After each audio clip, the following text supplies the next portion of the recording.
कहिले प्रकाशन भयो भन्यो भने 59 भने बुझ्ने, 59 भने बुझ्नु पर्यो।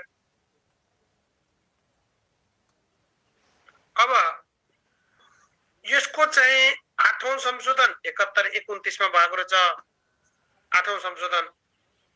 9औं संशोधन 77-11-3 मा भएको छ। कहिले जारी भयो 59-216। 8औं संशोधन कहिले भयो 71-29। 9औं संशोधन कहिले भयो 77-11-3। 77-11-3 यति बुझौं। 8औं संशोधन 71-29 अनि 9औं संशोधन 77-11-3 भने बुझौं। यसमा परिच्छेद कतिवटा छन्? 33 वटा परिच्छेद छन्, 195 वटा नियम छन् र 23 वटा अनुसूची छन्। 33 वटा परिच्छेद छन्, 195 वटा नियम छन् र 23 वटा अनुसूची छन्। 23 वटा अनुसूची। परिच्छेद 33 वटा छन्, 195 वटा नियम छन्, 23 वटा अनुसूची छन्। 23 वटा अनुसूची छन् भन्ने बुझ्नुहोस्। यो दूर शिक्षा र शिशु विकास केन्द्र यसको परिभाषामा खासै अल्मलिनु पर्दैन। यो दूर शिक्षा भनेको पत्राचार, श्रव्य दृश्य वा अन्य सञ्चार माध्यमबाट कुनै विषयमा दिइने शिक्षा हो, कुनै विषयमा दिइने शिक्षा हो। शिशु विकास केन्द्र भनेको 4 वर्ष पुरा नभएका बालबालिकालाई शारीरिक, मानसिक वा बौद्धिक शिक्षा दिनका लागि यो नियम 67 बमोजिम खोलिएको शिशु विकास केन्द्र भन्छ। अब यो शिशु विकास केन्द्र भनेको 4 वर्ष उमेर पुरा नभएकालाई दिने रहेछ, 4 वर्ष उमेर पुरा नभएकालाई दिने रहेछ भने बुझ्नु पर्यो। यसरी हेर्ने। अब यो विद्यालय खोल्ने अनुमतिका लागि निवेदन दिनुपर्ने। अब यो अनुमति कसले दिन्छ? हामीले हिजो शिक्षा ऐनमा पढाएका थियौं। आज बिहान शिक्षा ऐनमा पढाएका थियौं। निवेदन शैक्षिक सत्र सुरु हुनुभन्दा 3 महिना अगावै दिनुपर्छ। निवेदन चाहिँ इकाइ प्रमुख समक्ष दिनुपर्छ। अब हामी फेरि बुझ्नुहोस्, शिक्षा नियमावली पढ्ने हो, यहाँ जे छ त्यही पढौं है। अब गाउँ शिक्षा समिति वा नगरपालिकाको सिफारिस सहित निवेदन दिनुपर्ने छ। अब यति कुराहरू बुझ्नुहोस्, त्योभन्दा धेरै पढ्न चाहिँ परेन।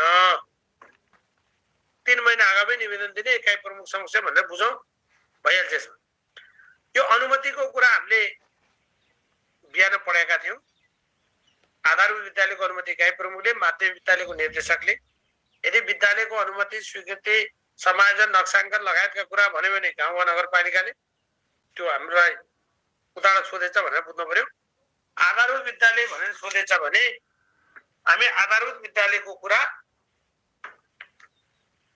अब आधारभूत विद्यालयको कुरा चाहिँ हामीले शिक्षा ऐनबाट सोधेछ भनेर बुझ्नु पर्यो। यदि विदेशी शिक्षण संस्थासँग सम्बन्धन गरी विद्यालय खोल्ने अनुमति वा स्वीकृति सम्बन्धी व्यवस्था यो मन्त्रालयले गर्छ भनेर बुझ्नु पर्यो। र अनुमति लिँदा राख्नुपर्ने धरौटीका कुरा पनि छन्। अनुमति लिँदा राख्नुपर्ने धरौटी रकमका कुरा पनि छन्। धरौटी रकमका कुरा जस्तै सामुदायिक आधारभूत विद्यालयका लागि धरौटी नलाग्ने भन्यो। सामुदायिक आधारभूत विद्यालयका लागि धरौटी नलाग्ने कुरा गर्यो। धरौटी लाग्दैन भने यसले सामुदायिक आधारभूत विद्यालयका लागि धरौटी नलाग्ने भन्यो। सामुदायिक माविका लागि 1 लाख रुपैयाँ, 1 लाख।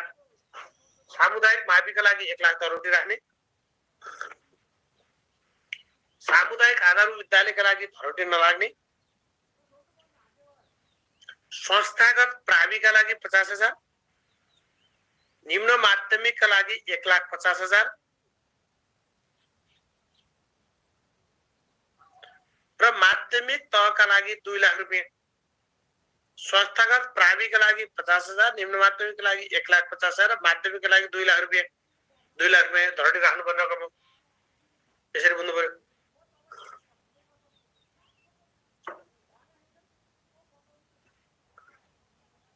अब यो शैक्षिक गुठीको कुरा, यो शैक्षिक गुठीको कुरा कतिपय ऐनमा पढ्यौं। यो हजुरहरूले सिम्पली एउटा कुरा बुझ्नुहोस्, शैक्षिक गुठीको विधान बनाएर निर्देशनालयमा दर्ता गराउनु पर्छ भने बुझ्नुहोस्। स्वैच्छिक गुठी कहाँ दर्ता गराउने? निर्देशनालय। स्वैच्छिक गुठी चाहिँ निर्देशनालयमा दर्ता गराउने। निर्देशनालयमा दर्ता गराउने भने बुझ्नु, निर्देशनालयमा दर्ता गराउने रहेछ।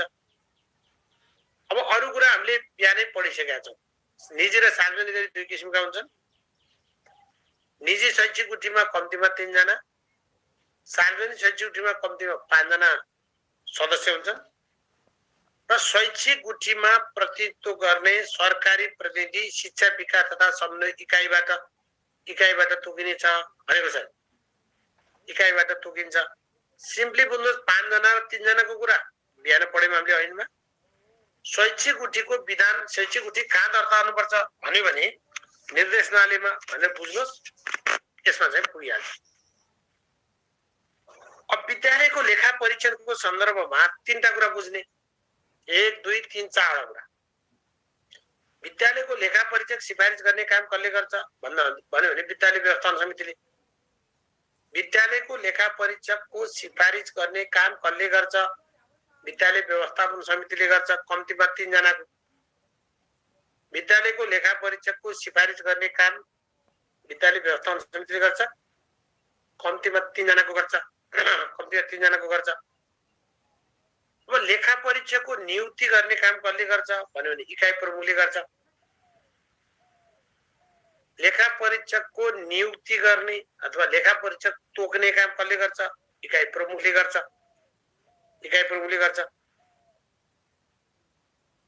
लेखा परीक्षकको पारिश्रमिक निर्धारण गर्ने काम कसले गर्छ भन्यो भने जिल्ला शिक्षा समितिले गर्छ। लेखा परीक्षकको पारिश्रमिक निर्धारण गर्ने काम जिल्ला शिक्षा समितिले गर्छ र विद्यालयको लेखा परीक्षणको पुनरावलोकन गर्ने गराउने काम यो निर्देशकले गर्छ भने बुझ्ने। विद्यालयको लेखा परीक्षणको पुनरावलोकन गर्ने गराउने यो काम निर्देशकले गर्छ भने बुझ्ने। निर्देशकले गर्छ भने बुझ्ने। लेखा परीक्षणको पुनरावलोकन गर्ने गराउने काम निर्देशकले गर्छ।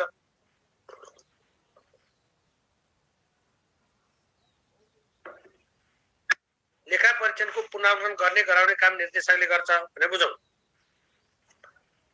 अब यहाँ दुईटा कुरा सँगसँगै हेर्नुस्। माध्यमिक शिक्षा उत्तीर्ण गरेका विद्यार्थीको नाम थर जन्ममिति कसले सच्याउने? निर्देशकले सच्याउने। ध्यान दिनुस् है। माध्यमिक शिक्षा उत्तीर्ण गरेका विद्यार्थीको नाम थर जन्ममिति सच्याउने काम निर्देशकले सच्याउने। उत्तीर्ण गरेका विद्यार्थीको नाम थर जन्ममिति। तर रजिस्ट्रेसन फारम भरेका विद्यार्थीको नाम थर जन्ममिति सच्याउने काम त्यो इकाइ प्रमुखले गर्ने। माध्यमिक शिक्षा उत्तीर्ण गरेका विद्यार्थीको नाम थर जन्ममिति सच्याउने निर्देशकले। तर रजिस्ट्रेसन फारम भरेका विद्यार्थीको नाम थर उमेर प्रचलित कानुन बमोजिम संशोधन गर्ने यो काम चाहिँ इकाइ प्रमुखले गर्छ भने रजिस्ट्रेसन मात्रै भरेकाको केसमा इकाइ प्रमुख, उत्तीर्ण गरेकाको केसमा निर्देशक। यो कुरा छ। अब माथिको हामीले अघि पढिसक्यौं। स्थायी शिक्षाको राजीनामा स्वीकृत गर्छ इकाइ प्रमुखले। स्थायी शिक्षाको राजीनामा स्वीकृत गर्छ। स्थायी शिक्षाको राजीनामा स्वीकृत गर्ने काम गर्छ। लेखा परीक्षक नियुक्ति गर्छ, अघि नै आइसक्यो। र व्यवस्थापन समिति र शिक्षक अभिभावक संघ गठन गर्ने काम गर्छ भनेर बुझ्नु पर्यो। अब व्यवस्थापन समिति र शिक्षक अभिभावक संघ गठन गर्ने काम गराउने काम गर्छ भनेर बुझ्नुपर्छ।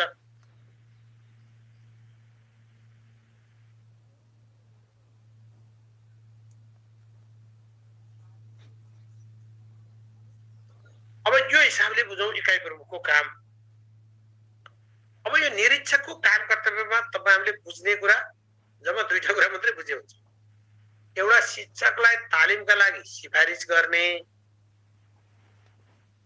एउटा शिक्षकलाई तालिमका लागि सिफारिस गर्ने कुरा, तालिमका लागि सिफारिस गर्ने। अर्को यो शिक्षक कर्मचारीको बिदाको अभिलेख प्रमाणित गर्ने काम। शिक्षक कर्मचारीको बिदाको अथवा शिक्षकको बिदाको अभिलेख कसले प्रमाणित गर्छ? यो निरीक्षकले गर्छ।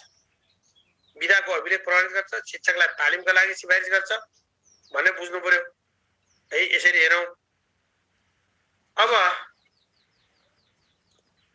यसरी हेरौं, गुठी भनेको के हो भन्नुभयो एउटा साथी है। गुठी भनेको के अरे नाफा नलिने उद्देश्यले सञ्चालन गरिएको छ, सेवामूलक तरिका। विद्यालयको नामाकरणको कुरा, अब अहिलेको कुरामा विद्यालयको नामाकरण अहिले स्थानीय तहले गर्छ। तपाईलाई क्वेशन के सोध्छ त्यसमा चाहिँ बुझ्नुपर्छ है, त्यसरी चाहिँ बुझ्नु होला। अब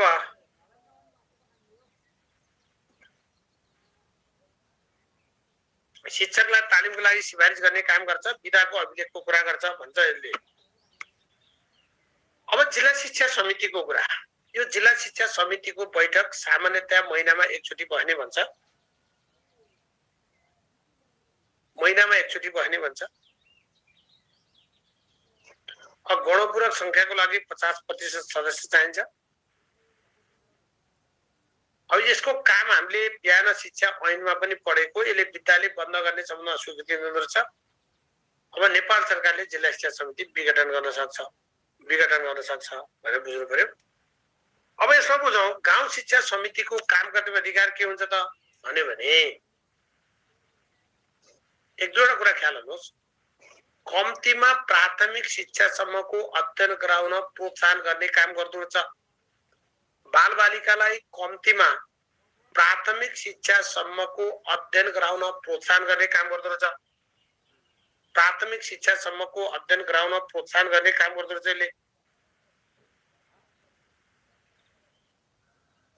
म्हणजे बालबालिकालाई कम्तीमा प्राथमिक शिक्षासम्म अध्ययन गराउने काम कसले गर्छ भन्यो भने त्यो गाउँ शिक्षा समिति भनेर बुझ्नु पर्यो।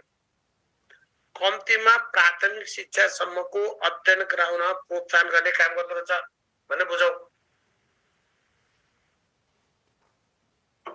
अहिले विद्यालय भर्ना भएका नभएका बालबालिकाको अभिलेख अद्यावधि गराएर राख्ने कुरा गर्दो रहेछ। गरिबीको रेखामुनि रहेका बालबालिकाको लगत राखी शिक्षामा सहभागिता गराउन आवश्यक व्यवस्था गर्दो रहेछ।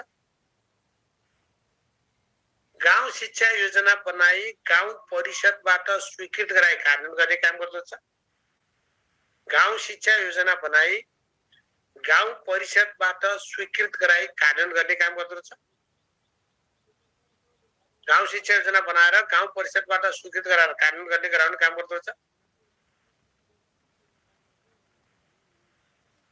गाउँ शिक्षा योजना बनाई गाउँ परिषदबाट स्वीकृत गराई कार्यान्वयन गर्ने गराउने काम गर्दो रहेछ।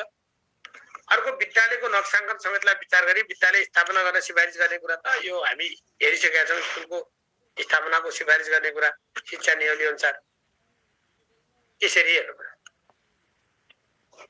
अब त्यो व्यवस्थापन कसैले समुदायमा जिम्मा लिन खोजे त्यो बेला के गर्ने त के गर्ने यसरी हेरौं है। मेरा भाइ बहिनीहरूले जिज्ञासा के राख्नु भएको छ कुन नि। अब जेन्युन कुरा सोध्नु न साथी भाइ बहिनीहरू प्लिज, यसै यही विषयसँग रिलेटेड लगेर सोध्नु होला।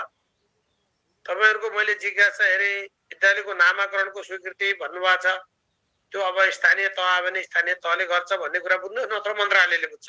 नत्र मन्त्रालय शिक्षा नियमले यता मन्त्रालयले नत्र स्थानीय तहले। अहिले विद्यालय नामाकरण स्थानीय तहलाई दिएको छ। शिक्षकको सरुवा इकाइ प्रमुखले गर्छ भने बुझ्नुहोस्। उठीको कुरा अघि नै मैले भनिहाले। अब प्रश्न त जाँदा नि सोध्न सक्छ हामीलाई शिक्षा ऐनबाट शिक्षा नियमबाट सबैबाट एक एकवटा क्वेशन सोध्ने है। विद्यालय निरीक्षक त छैन, नभए पनि पढ्न पर्यो के है। त्यसरी हेर्नुहोस्। लेखा परीक्षणमा को भन्ने हुँदैन, लेखा परीक्षक हुन्छ। विद्यालय खोल्नका लागि 3 महिना अगाडि निवेदन दिनुपर्छ। यो तपाईहरुका कसले के गरेको छ भनेर चाहिँ त्यसलाई टेन्सन नलिनु होला। शिक्षा नियममा के छ त्यति हेर्नु होला है। यति कुरा हेर्नुहोस् ल। शिक्षक तालिमको छनौट गर्ने काम व्यवस्थापन समितिले गर्छ, सिफारिस गर्ने काम विद्यालय निरीक्षकले गर्छ भनेर बुझ्ने। यो व्यवस्थापन जिम्मा लिन चाहनेले कम्तीमा पनि 3 वर्षको विद्यालय सुधार योजना सम्बन्धी 3 वर्षको कार्ययोजना चाहिँ पेश गर्नुपर्छ भन्छ। व्यवस्थापन सुधार सम्बन्धी कम्तीमा पनि 3 वर्षको कार्ययोजना बनाएर पेश गर्नुपर्छ भन्छ। अब यो विद्यालय व्यवस्थापन समिति गठनका लागि यो शैक्षिक सत्र सुरु भएको 30 दिनभित्र प्रधानाध्यापकले कम्तीमा 7 दिनको सूचना दिई भेला बोलाउनु पर्छ। कम्तीमा 7 दिनको सूचना दिएर भेला बोलाउनु पर्छ। कम्तीमा 7 दिनको सूचना। नम्बर 1 त बुझ्नुस्। अब विद्यालय व्यवस्थापन समिति गठन गर्नका लागि जुन गठन गरिने छनौट सहयोग समिति कति सदस्य हुन्छ? 4 सदस्य, 4 जना हुन्छन्। एउटा विद्यालय निरीक्षक हुनुहुन्छ, संयोजक, प्रधानाध्यापक हुनुहुन्छ, स्रोत व्यक्ति हुनुहुन्छ। यो नभए पनि पढ्न पर्यो। स्थानीय तहको प्रतिनिधि हुँदो रहेछ, स्थानीय तहको प्रतिनिधि गरेर 4 सदस्य हुँदो रहेछ भने बुझौँ। यो व्यवस्थापन समितिको गठन सम्बन्धी कार्यविधि कसले बनाउँछ भन्यो भने जिल्ला शिक्षा समितिले। व्यवस्थापन समिति गठन सम्बन्धी कार्यविधि कसले तयार गर्छ भन्यो भने त्यो जिल्ला शिक्षा समितिले।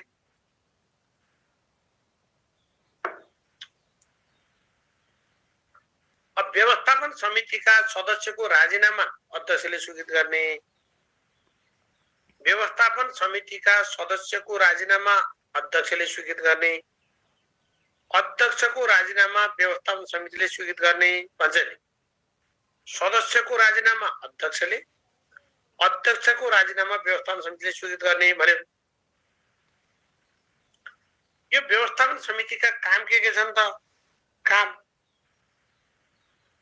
के छन् त व्यवस्थापन समितिका? यो व्यवस्थापन समितिका कामहरू के छन् भन्यो भने यसले शिक्षकलाई तालिमको लागि छनौट गर्ने काम गर्दो रहेछ। अघि नै हेर्यौं। तालिमबाट फर्केपछि कम्तीमा पनि 3 वर्ष विद्यालयमा सेवा गर्नुपर्ने शर्त गराउनु पर्ने छ। 3 वर्ष, कम्तीमा 3 वर्ष विद्यालयमा सेवा गर्नुपर्ने शर्त गराउनु पर्ने छ। शर्त गराउनु पर्ने भनेको छ। विद्यालयमा सेवा गर्नुपर्ने शर्त गराउनु पर्ने छ। कम्तीमा 3 वर्ष काम गर्नुपर्ने। शिक्षकहरूको सेवाको सुरक्षा र सम्वर्धन गर्ने कुरा गर्यो। सेवाको सुरक्षा र सम्वर्धन गर्ने कुरा गर्यो। अब शिक्षक पद रिक्त भयो भने रिक्त भएको मितिले 15 दिनभित्र इकाइमा लेखी पठाउने भनिदियो। रिक्त भयो भने 15 दिनभित्र इकाइमा लेखी पठाउने कुरा गर्यो। इकाइमा लेखी पठाउने कुरा गर्यो यसले। शिक्षक कर्मचारीको हाजिरी जाँच गर्ने, गैर हुने शिक्षक वा कर्मचारी उपर आवश्यक कारबाही गर्ने कुरा गर्यो। गैर हुने उपर चाहिँ आवश्यक कारबाही गरिदिने कुरा गर्यो। गैर हुने उपर आवश्यक कारबाही गर्ने कुरा गर्यो। हाजिरी जाँच गरी गैर हुने शिक्षक कर्मचारी उपर आवश्यक कारबाही गर्ने कुरा गर्यो। विद्यार्थीले पालना गर्नुपर्ने आचार संहिता बनाई लागू गर्ने कुरा गर्यो। आचार संहिता बनाएर लागू गर्ने। लेखा परीक्षणको कुरा आइहाल्यो। कम्तीमा 3 जना लेखा परीक्षकको नाम नियुक्तिको लागि इकाइ प्रमुख समक्ष सिफारिस गर्ने भन्छ। यति कुराहरू। यो व्यवस्थापन समितिको विघटन गर्ने अवस्था छ। अब यो खास भोग्न पर्दैन। सम्पत्ति हिनामिना गर्यो, शैक्षिक वातावरण फैल्यायो, फलबल्यायो, नीति विपरीत काम गर्यो, सम्झौता बमोजिम काम गरेन, सन्तोषजनक रूपमा व्यवस्थापन गर्न सकेन र दिएका निर्देशनको पालना नगरेमा व्यवस्थापन समिति विघटन गर्ने भन्छ। अब व्यवस्थापन समितिको अध्यक्ष र सदस्य हुनका लागि योग्यता के चाहियो त?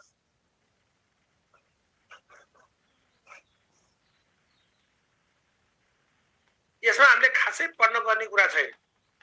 एउटा 25 वर्ष उमेर भन्ने बुझ्नुहोस्, अरु केही टेन्सनको विषय छैन। अरु कुरा अहिलेको सन्दर्भमा मेल नखाने भइसकेको छ।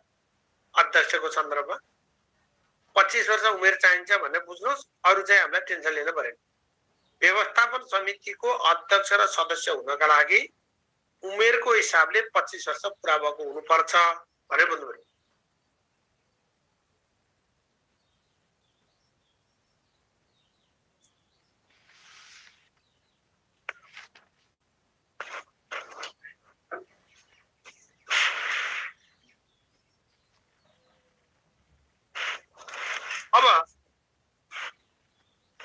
शिक्षक अभिभावक संघ, शिक्षक अभिभावक संघमा कतिजना सदस्य हुन्छन्? सामुदायिक विद्यालयको भए बढीमा 11 जना, संस्थागत विद्यालयको भए कम्तीमा 7 जना। यति बुझी भइहाल्यो। पदावधि 2 वर्षको हुँदो रहेछ। व्यवस्थापन समितिको 3 वर्ष हुन्छ, शिक्षक अभिभावक संघको 2 वर्ष हुन्छ। अब बढीमा 11 सदस्य शिक्षक अभिभावक संघको कार्यकारी समिति हुने भन्छ यसले। र यसको काम भनेको विद्यालय शिक्षाको गुणस्तर कायम गर्न आवश्यक काम गर्ने रहेछ। यसले गुणस्तर कायम गर्न आवश्यक काम गर्दो रहेछ। शुल्क निर्धारण नियमावली भए नभएको अनुगमन गरी सुझाव दिने काम गर्दो रहेछ। विद्यालय शिक्षाको गुणस्तर कायम गर्न आवश्यक काम गर्दो रहेछ। गुणस्तर सुधार गर्न आवश्यक काम गर्दो रहेछ। शुल्क निर्धारण नियमावली छ कि छैन त्यसको अनुगमन गरी सुझाव दिने काम गर्दो रहेछ। विद्यालय शिक्षाको गुणस्तर कायम गर्न आवश्यक काम गर्दो रहेछ। शुल्क निर्धारण नियमावली भए नभएको अनुगमन गरी सुझाव दिने काम गर्दो रहेछ। यति कुरा बुझौं। अब यो पाठ्यक्रम पाठ्यपुस्तकको सन्दर्भमा नेपाल सरकारबाट स्वीकृत पाठ्यक्रम पाठ्यपुस्तक लागू गर्नुपर्छ। यो हामी करिकुलममा पढेको कुरा हो। अब पाठ्यक्रम विकास केन्द्रले विद्यालयमा अध्यापन गराउने पाठ्यपुस्तकको 1 प्रति, यसलाई हामी प्रिन्ट रेडी कपी भन्छौं, पीआरसी तयार गर्नुपर्छ अरे। पाठ्यक्रम विकास केन्द्रले तयार गर्नुपर्छ प्रिन्ट रेडी कपी। यो परिषद भनेर आयो भने परिषदको अध्यक्ष शिक्षा मन्त्री वा राज्य मन्त्री हुन्छ भनेर बुझ्नु पर्यो।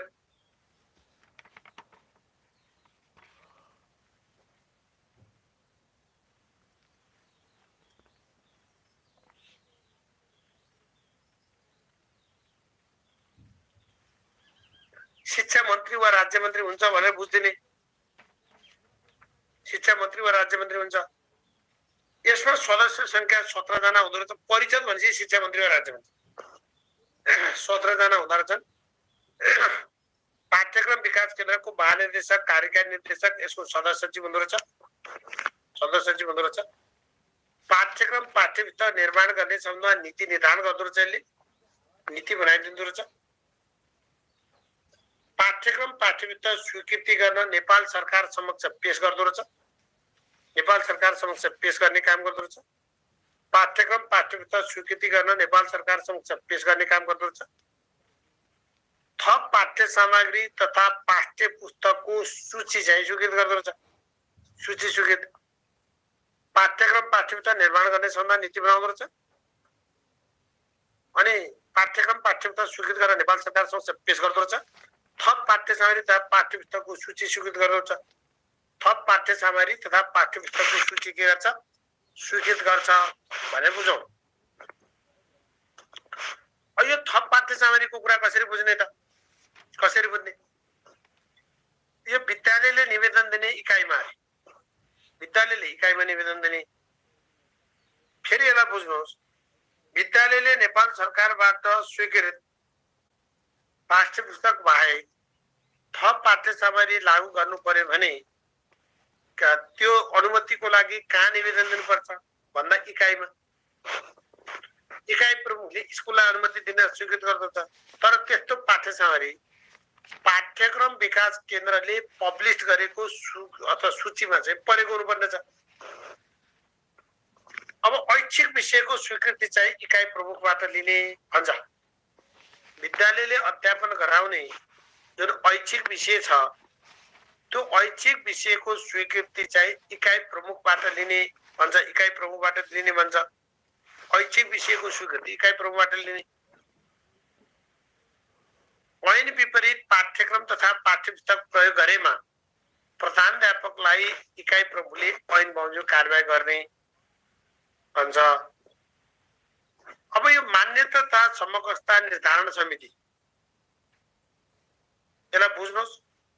कसैले विदेशी बोर्डबाट विदेशी शैक्षिक संस्थाबाट माध्यमिक शिक्षा सरह परीक्षा उत्तीर्ण गरे भने त्यसको उपाधिलाई मान्यता र समकक्षता निर्धारण गर्ने काम यो मान्यता तथा समकक्षता निर्धारण समितिले गर्छ। यो 5 सदस्य हुँदो रहेछ।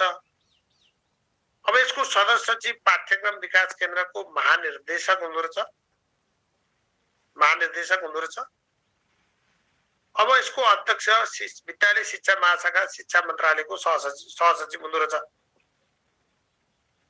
अब यो भनेको तपाईहरुलाई अफिसियल हिसाबले सोध्यो, विदेशी बोर्डबाट माध्यमिक शिक्षा उत्तीर्ण गरेका विद्यार्थीको मान्यता तथा समकक्षता निर्धारण गर्ने काम कसले गर्छ भनेर अफिसियल हिसाबले सोध्यो, पाठ्यक्रम विकास केन्द्र लगाइदिन पर्यो।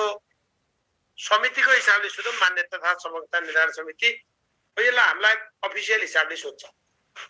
अफिसियल हिसाबले सोध्यो भने पाठ्यक्रम विकास केन्द्र भनेर बुझ्दिने। अब यो खासै सोध्दैन साथीहरु, सिम्पली कुरा मात्रै बुझ्नुहोस्। यो अब एक्सपायर भइसकेको विषय भयो। अब निम्न माध्यमिक शिक्षा उत्तीर्ण परीक्षा समितिको कुरै छैन। अब अहिले सबै आधारभूत तहले के रे स्थानीय तहले गर्छन्। अनि प्राथमिक शिक्षा सिकाइ विरोधी परीक्षण जुन स्रोत केन्द्र स्तरीय छ त्यो अहिले पनि फंक्सनमा हुने कुरा भएन। यी दुईटै 5 सदस्य हुन्छ। त्यो स्रोत केन्द्र स्तरीय सिकाइ विरोधी परीक्षणको अध्यक्ष स्रोत केन्द्र विद्यालयको सदस्य सचिव स्रोत व्यक्ति हुने व्यवस्था थियो भने अब यो निम्न माध्यमिक शिक्षा उत्तीर्ण परीक्षा समितिमा इकाइ प्रमुख अध्यक्ष हुने र 5 जना सदस्य हुन्छन् भनेर बुझ्नु पर्यो। अब यो चाहिँ खालन माध्यमिक शिक्षा उत्तीर्ण परीक्षा समिति। यो माध्यमिक शिक्षा उत्तीर्ण परीक्षा समिति यसको अध्यक्ष को हुन्छ? यो म्याक्सिमम सोध्ने क्वेशन। यसको अध्यक्ष को हुन्छ? सदस्य सचिव को हुन्छ? कतिजना सदस्य हुन्छन्? सदस्य चाहिँ त बुर खासै सोध्दैन। अध्यक्ष को हुन्छ? सदस्य कतिजना हुन्छ? माध्यमिक शिक्षा उत्तीर्ण परीक्षा समन्वय समिति, परीक्षा समिति अध्यक्ष मन्त्रालयको सचिव हुने रहेछ। 9 जना हुन्छन्। अब यसले के काम गर्छ त? यसले के काम गर्छ त भन्यो भने यसले परीक्षाको परिचालन सम्बन्धमा नीति निर्धारण गर्दो रहेछ। परीक्षाको परिचालन सम्बन्धमा नीति निर्धारण गर्ने काम गर्दो रहेछ। परीक्षा केन्द्र तोक्ने आधार निर्धारण गर्दो रहेछ। परीक्षा केन्द्र तोक्दैन। परीक्षा केन्द्र तोक्ने काम जिल्लाको त्यो समन्वय समितिले गर्छ। तोक्ने आधार बनाउँदो रहेछ। परीक्षा सञ्चालन गर्ने शुल्क निर्धारण यसैले गर्छ। परीक्षाफल प्रकाशन यसैले गर्छ। एउटा कुरा बुझ्नु होला, त्यहाँ किताबमा पनि त्यो अहिले संशोधन भएर आएको विषय हो यो। त्यहाँ किताबमा परीक्षाको परीक्षाफल प्रकाशित भएको 6 महिनापछि, त्यहाँ 1 वर्षपछि छ भने त्यसलाई 6 महिनापछि भनेर बुझ्नु होला। फेरि यो फरक छ। फरक कसरी बुझ्ने भने शिक्षक सेवा आयोगको काममा शिक्षक सेवा आयोगका उत्तर पुस्तिकाहरू नतिजा उजुरी परेको अवस्थामा बाहेक नतिजा प्रकाशन भएको 1 वर्षपछि उत्तर पुस्तिका धुल्याउने भन्छ। तर यो माध्यमिक शिक्षा उत्तीर्ण परीक्षाको सन्दर्भमा 6 महिनापछि नियमित प्रक्रिया पुर्याई उत्तर पुस्तिका धुल्याउने भन्छ। उत्तर पुस्तिका धुल्याउने भन्छ। यो हिसाबले बुझ्नु पर्यो। अब माध्यमिक शिक्षा उत्तीर्ण परीक्षा समन्वय समिति भन्छ। यो समन्वय नामै समन्वय समिति। यो जिल्लाको समिति हो। यो कहाँको? यो जिल्लाको समिति हो। जिल्लाको समिति। यो जिल्लाको समिति भनेको हुनाले यसमा प्रमुख जिल्ला अधिकारी यसको अध्यक्ष हुन्छ। अब हामीलाई सोध्ने भनेको माध्यमिक शिक्षा उत्तीर्ण परीक्षा समन्वय समिति कति सदस्य हुन्छ? अध्यक्ष को हुन्छ? सदस्य सचिव को हुन्छ? केन्द्र राज्यको नियुक्ति कसले गर्छ? परीक्षा केन्द्र निर्धारण गर्ने काम कसले गर्छ? अथवा माध्यमिक शिक्षा उत्तीर्ण परीक्षा समन्वय समितिको काम कुन हो कुन होइन? यसरी सोध्न सक्छ। परीक्षा केन्द्र निर्धारण गर्ने, केन्द्राध्यक्षको नियुक्ति गर्ने अनि मर्यादित रूपमा परीक्षा सञ्चालन गर्ने काम यो माध्यमिक शिक्षा उत्तीर्ण परीक्षा समन्वय समितिले गर्छ भने बुझ्नु पर्यो। यसरी हेरौँ। यसरी चाहिँ हेर्नुहोस्। अब अर्को अशक्त विद्यार्थीको लागि परीक्षामा विशेष व्यवस्था गर्नु कुरा छ। अशक्त विद्यार्थीको लागि परीक्षामा विशेष व्यवस्था छ। त्यो केन्द्राध्यक्षले बढीमा 1 घण्टा 30 मिनेटसम्म थप समय उपलब्ध गराउन सक्छ भन्छ। केन्द्राध्यक्षले बढीमा 1 घण्टा 30 मिनेटसम्म थप समय उपलब्ध गराउन सक्छ। थप समय उपलब्ध गराउन सक्छ भन्ने बुझ्नु पर्यो। अब यसलाई अनौपचारिक शिक्षा सञ्चालन गर्न सकिने भनेको छैन नियम 48। अनौपचारिक शिक्षा 4 प्रकारको सञ्चालन गर्न सकिन्छ। 4 प्रकारको। विद्यालयमा भर्ना भई शिक्षा हासिल गर्न नसक्ने व्यक्तिलाई, विद्यालयमा भर्ना भई शिक्षा हासिल गर्न नसक्ने व्यक्तिलाई यसले 4 प्रकारको शिक्षाको कुरा गर्छ। 4 प्रकारको शिक्षाको कुरा गर्छ।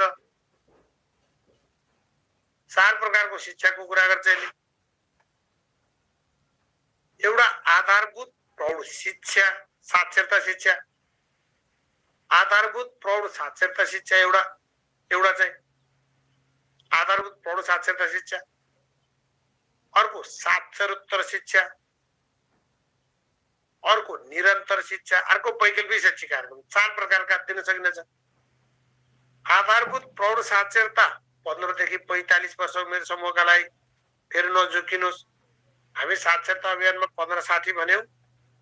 अहिले 15 वर्षभन्दा माथिकालाई सबै यो साक्षरता कार्यक्रममा सहभागी हुन गराउन सकिन्छ। त्यो एउटा कुरा हो। तर हामी पढ्ने शिक्षा नीति हो, यसले प्रौढ आधारभूत प्रौढ साक्षरताको लक्षित समूह कति भन्यो भने 15 देखि 45 वर्ष भनेको छ शिक्षा नीति। त्यो बुझौं। प्रौढ शिक्षाको अवधि सामान्यतया 6 महिनाको हुन्छ भन्छ। 6 महिनाको हुने भन्छ यसले। अनि अनौपचारिक शिक्षाको पाठ्यक्रम तथा पाठ्यपुस्तक यो राष्ट्रिय पाठ्यक्रम विकास तथा मूल्याङ्कन परिषदबाट स्वीकृत भए अनुसार हुन्छ भन्छ यसले। अनौपचारिक शिक्षाको पाठ्यक्रम तथा पाठ्यपुस्तक यो राष्ट्रिय पाठ्यक्रम विकास तथा मूल्याङ्कन परिषदबाट स्वीकृत भए भने हुन्छ। पाठ्यक्रम तथा पाठ्यपुस्तक अनौपचारिक शिक्षाको पाठ्यक्रम पाठ्यपुस्तक यो राष्ट्रिय पाठ्यक्रम विकास तथा मूल्याङ्कन परिषदबाट स्वीकृत भए भने हुन्छ भन्छ यसले। यसरी भनेको छ। यो साक्षरता 3 देखि 6 महिनासम्म भन्यो। अनि निरन्तर शिक्षाको कुरा गर्छ। यो मन्त्रालयले तोके बजेको अवधिको निरन्तर शिक्षा प्रदान गर्न सकिन्छ भन्छ यसले। निरन्तर शिक्षाको कुरा। अर्को वैकल्पिक शैक्षिक कार्यक्रम भन्छ। यो विद्यालयमा अध्ययन नगरेका वा अध्ययन गरी बिचैमा छाडेका, यो शब्द बुझ्नुपर्छ।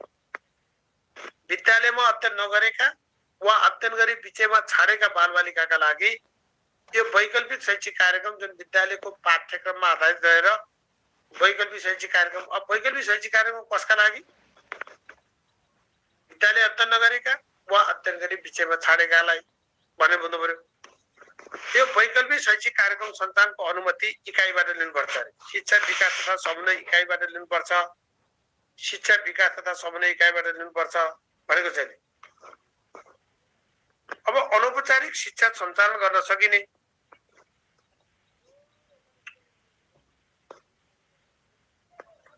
अनौपचारिक शिक्षा सञ्चालन गर्न सकिने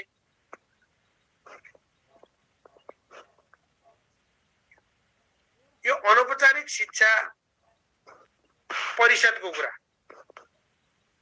यो अनौपचारिक शिक्षा परिषद 18 सदस्य हुन्छ। परिषद भन्छ अध्यक्ष टुङ्गिहाल्यो, त्यसको सदस्य जान पर्दैन। अब जिल्ला अनौपचारिक शिक्षा समिति 11 जना सदस्य हुन्छन्। जिल्ला समन्वय समितिको सभापति यसको अध्यक्ष हुन्छ।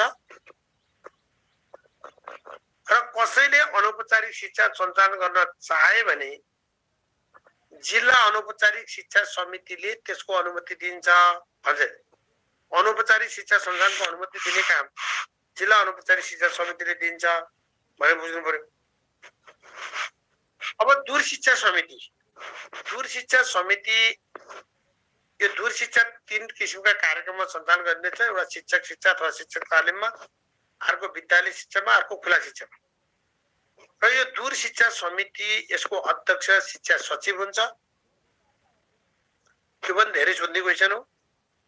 शिक्षा सचिव अध्यक्ष हुन्छ, सदस्य 9 जना हुन्छन्। दूर शिक्षा समितिमा कति जना हुन्छन् भन्यो 9 जना हुन्छन्, 9 जना हुन्छन्। अनि दूर शिक्षा सञ्चालनको अनुमति दिने काम कसले गर्छ भन्यो भने दूर शिक्षा समितिले दिन्छ। दूर शिक्षा समितिले दूर शिक्षा सञ्चालनको अनुमति दिन्छ। स्वीकृत पाठ्यक्रमको आधारमा दूर शिक्षाको पाठ्य सामग्री स्वीकृत गर्छ। दूर शिक्षा सञ्चालनको अनुमति दिने काम गर्दछ। स्वीकृत पाठ्यक्रमको आधारमा दूर शिक्षाको पाठ्य सामग्री स्वीकृत गर्दछ। पाठ्य सामग्री स्वीकृत गर्ने काम यसले गर्छ दूर शिक्षाको भनेर बुझ्ने। अब यो विशेष शिक्षा परिषद भनेपछि यो विशेष शिक्षा सम्बन्धी नीति बनाउने हो। अब शिक्षा मन्त्री वा राज्य मन्त्री भइहाल्यो अध्यक्ष। यो 12 जना हुँदो रहेछ। 12 जना भनेर बुझ्यो भइहाल्यो। अरु धेरै बुझ्नु पर्ने छैन। अब यो शिक्षा तथा मानव स्रोत विकास केन्द्रको महानिर्देशक यसको सदस्य सचिव हुन्छ। शिक्षा तथा मानव स्रोत विकास केन्द्रको महानिर्देशक यसको सदस्य सचिव हुन्छ। यसले गर्ने काम विशेष शिक्षा प्रदान गर्न स्वीकृति दिँदछ। विशेष शिक्षा प्रदान गर्न स्वीकृति दिने काम गर्दछ। पाठ्यक्रम विकास केन्द्रको स्वीकृति लिई विशेष शिक्षाको पाठ्यक्रम लागू गर्दछ। पाठ्यक्रम विकास केन्द्रको स्वीकृति लिई विशेष शिक्षाको पाठ्यक्रम लागू गर्दछ। विशेष शिक्षाको पाठ्यक्रम लागू गर्छ। अनि विशेष शिक्षा कार्यक्रमलाई सहयोग पुर्याउन आर्थिक स्रोतको व्यवस्था गर्छ र विशेष शिक्षा सम्बन्धमा लिइने परीक्षा सम्बन्धी प्रक्रिया निर्धारण गर्दछ। त्यो प्रक्रिया निर्धारण गर्छ भयो बुझ्यो भने। अब शिशु विकास केन्द्र, शिशु विकास केन्द्रको स्वीकृति कसले दिने? गाउँपालिका वा नगरपालिकाले। यति बुझ्नुहोस्। यसमा दुईटा कुरा मात्रै ख्याल गर्नुहोस्। यसको पूर्वाधारमा दुईटा कुरा मात्रै बुझ्नुहोस्। त्यहाँभन्दा धेरै टेन्सन लिनु पर्दैन। एउटा भवन बाहेक आधा रोपनी वा 1 कट्ठा जग्गा चाहिने रहेछ। एउटा यो। अर्को कम्तीमा 2 जना सुसारे चाहिन्छ भनेर बुझ्नुहोस्। यति भएपछि पुग्छ। शिशु विकास केन्द्र सञ्चालन गर्नका लागि आधा रोपनी वा 1 कट्ठा जग्गा र कम्तीमा 2 जना सुसारेको व्यवस्था हुनुपर्छ भनेर हेर्नुहोस्। अब शैक्षिक जनशक्ति विकास परिषद भन्छ। यो शैक्षिक जनशक्ति विकास परिषदको काम यो शिक्षक लगायत शिक्षा मन्त्रालयका कर्मचारीहरू यिनीहरूको कार्यदक्षता अभिवृद्धि गर्ने र शैक्षिक विकास सम्बन्धी नीति निर्माण गर्ने काम हो। शैक्षिक विकास सम्बन्धी नीति निर्माण गर्छ, कार्यदक्षता अभिवृद्धि गर्ने काम गर्छ। शिक्षा मन्त्री वा राज्य मन्त्रीको अध्यक्षतामा हुन्छ। 16 सदस्य हुन्छ। कति सदस्य? 16 जना सदस्य हुँदछ। यसले शैक्षिक जनशक्ति विकास सम्बन्धमा लागू गरिने पाठ्यक्रमको तर्जुमा गर्दछ। शैक्षिक जनशक्ति विकास सम्बन्धमा लागू गरिने पाठ्यक्रम तर्जुमा गर्छ। यहाँ अरु केही चाहिएन, हामीलाई सोधिहाल्ने। म अब 16 सदस्य बुझिहाल्नु। सोधिहाल्ने भनेको यो तालिमको मान्यता र समग्रता निर्धारण कसले गर्छ भनेर सुन्दिनु। अफिसियल हिसाबले शिक्षा तथा मानव स्रोत विकास केन्द्र, समितिको हिसाबले शैक्षिक जनशक्ति विकास परिषद भनेर बुझौँ। अब यो विद्यार्थी संख्या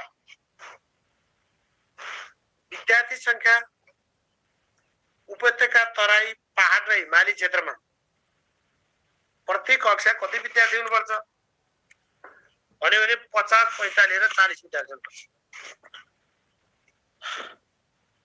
के बुझ्नु पर्यो?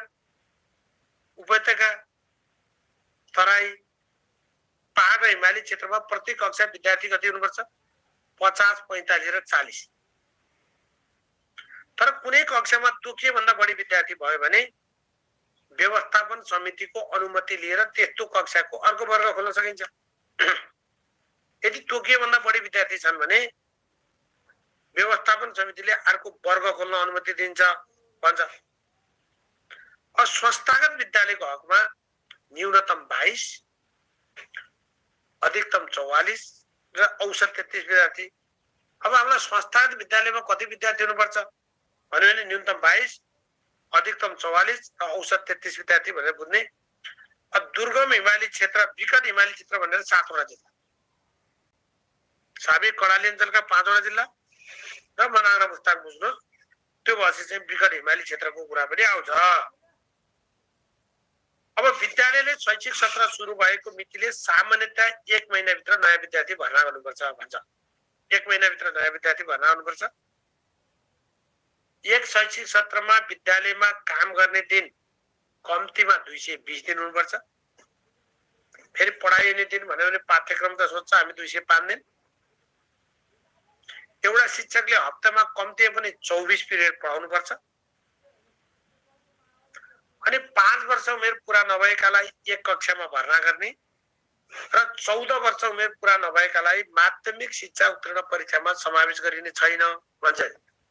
5 कक्षा नभएकालाई 1, 14 पुरा नभएकालाई माध्यमिक शिक्षा परीक्षामा समावेश गर्ने छैन भनेको छ।